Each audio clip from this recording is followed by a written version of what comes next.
For small business, times are tough, as the worst recession in a generation tightens its grip. For many it may be too late, but for some there is still hope. Rowe Cohen is a man for these times, and he specialises in bringing businesses back from the dead. Rowe is the guy who gets called when businesses are in trouble. His expertise is in winding them up and disposing of the assets, but what really drives him is trying to resurrect those companies and keep them going. What can be more satisfying than going into a really messy job and saying, look, this is the way we're going to go, this is how you can get out of it, if you want to stay in it, we'll show you the way. You're dealing with people, you're dealing with families, souls, kids, wives, mothers, fathers. I will give them as much time as possible, as much help as possible. I will even take the director and go to the bank with him to try and do a deal, perhaps point out to them the realities of life. And that's not part of my job, by the way. I just think it's important. You can't just leave them hanging. The business creates all these ripples into people's lives, and if we can stop those ripples from happening, well, we've done a good job.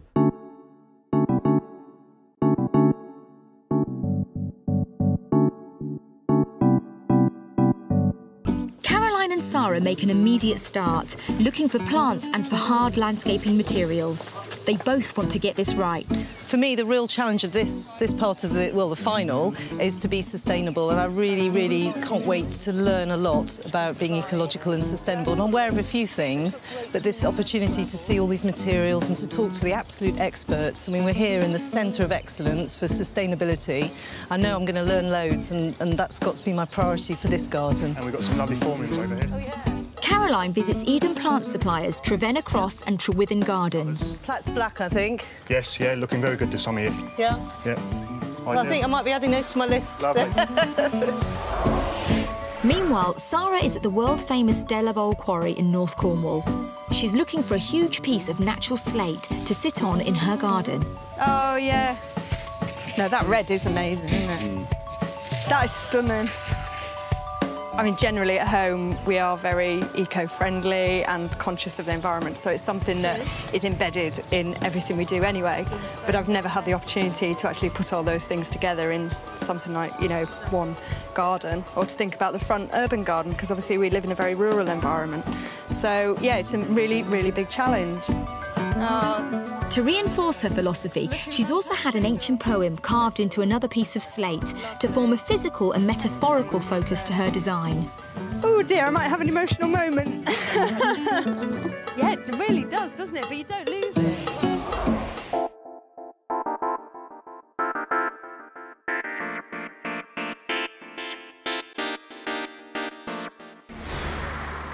It's been a week since the doctor's visit and Bianca has been avoiding temptation. It's very easy for me to go out and to drink, so obviously keeping back from going out is keeping me away from the drink. Bianca's days are usually spent recovering from the night before. But now she has time on her hands, as she feared, she's reaching for the fags. Smoking is like kind of my new buzz, even though like obviously I smoked before, but I do enjoy like a little cigarette now just to be calm really as well. Bianca wants advice from Dr. James. With the cigarettes, I have been having a couple more a day. What, because you're bored or why?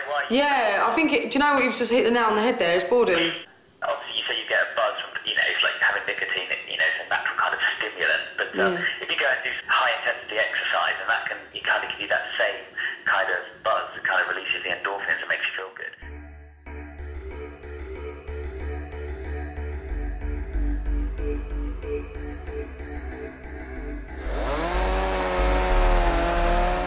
It is from the sublime to the ridiculous when you think back. At the time, it just become run-of-the-mill for us. Yeah.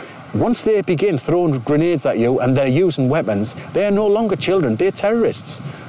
A child can kill you the same as a human being who is fully grown. No one was murdered, no one was killed. I pulled my troops out maximum, which is the most important thing to me. But like we've always said, you're only as good as your last performance.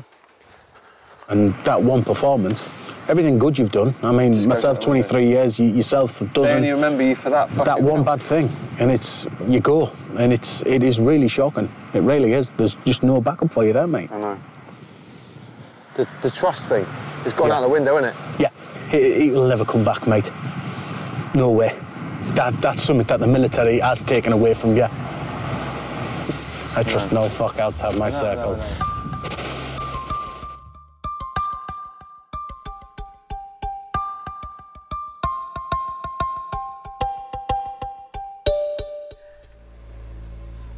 I don't think Trafalgar is about money. It's never felt like that. It's about the beauty of it.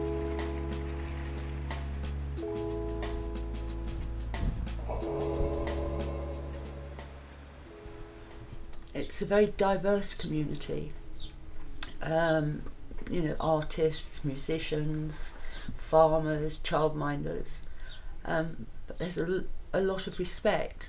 It's unchanged through time. It just feels like a special and magical place. At the moment, I feel quite positive that it's not going to happen at all. I don't know why I feel like that, but I do.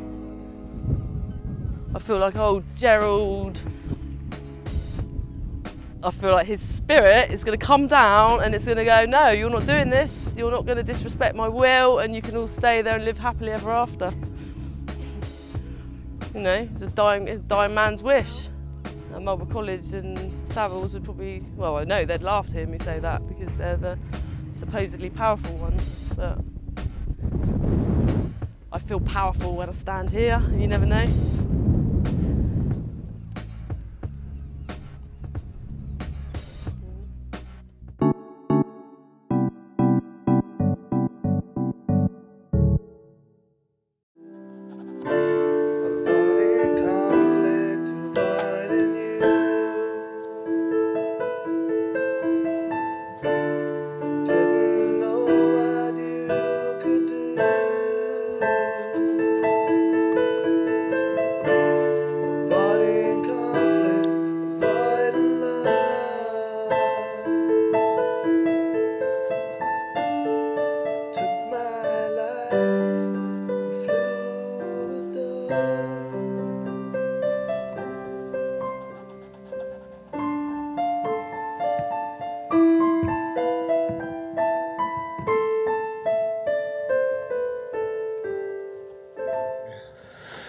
I'm trying to capture my mate. He's just been shot in Iraq. He's shot in the head and he had blood all over his face. Here's the photograph I've got here. Check that out, look. Yeah. I mean, look at his eyes say it all, don't they? He's just totally trapped in it, you know.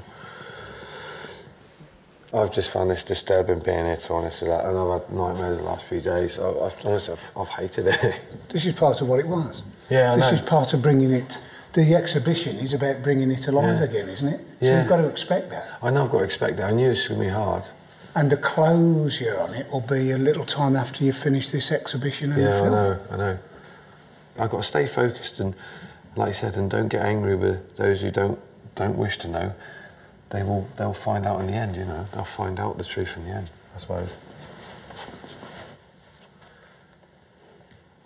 If you're chosen to do something that upsets the balance and goes against the grain, when given the path to guide others, when given the path, guide others down it. Those who don't will see. Those who don't see will see. Question your government. Question your media. Question your own values. Lead. Freedom is never free.